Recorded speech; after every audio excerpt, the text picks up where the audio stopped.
Hello Tenno, and welcome to the Warframe Armory, a series where I explain to you what each weapon values most in terms of build crafting.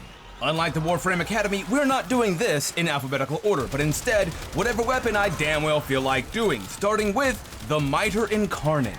The Miter is technically an auto rifle, but instead of firing bullets, it fires DeWalt saw blades. Look, I need you to stop questioning things. This is a Canadian game. They literally coined the phrase, "It's not a war crime," the first time. This weapon has some quirky attributes to it.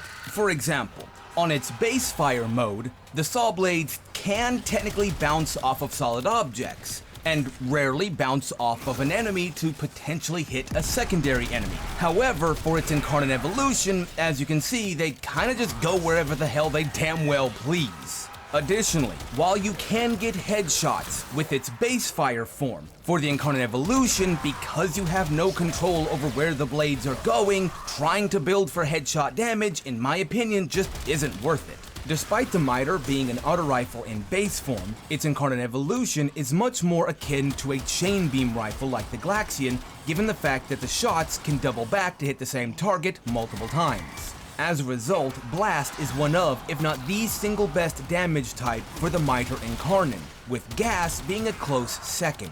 When it comes to the Miter Incarnon evolutions that you should pick, there are a couple of things to keep in mind. For example, Evolution 2, Plentiful Mayhem, will reduce the number of shots you have with the Incarnon evolution.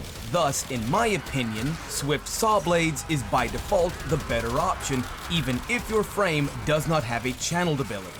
For Evolution 3, Swift Deliverance can unfortunately make the blades travel too fast to be able to consistently hit enemies properly. Ready Retaliation doesn't actually work for the Miter Incarnon or even its base form. I'm not sure why it's even here, which then just leaves Mercenary Chamber as default the better option. For Evolution 4, Sawblade Storm is only going to work for the Miter's base form, not its Incarnon evolution, which in my opinion means it's not really worth it. Commodore's Fortune, however, can be useful if you're willing to split your investment between status chance and crit chance, but keep in mind the Miter is much better at status chance. For Critical Parallel, which is the one that I've personally gone with, it is a mix between both status and crit chance. When it comes to modding the Miter, in my personal opinion, you should prioritize putting as much multi-shot on this weapon as you can possibly get, because that will increase the number of blades that will ricochet with its Incarnon evolution. One final note about the Miter is that for whatever reason, apparently hitting an enemy in the shoulder will give you more of a build-up for your Incarnon evolution than actually hitting their head, at least with certain enemies. And I have no idea why this is, but it's something to keep in mind, I guess. If you enjoy my content and want to continue seeing more of it, a like, share, or comment would be much appreciated, as that helps the algorithm. And if you are so inclined, you can support me further on Patreon for as little as $1 a month.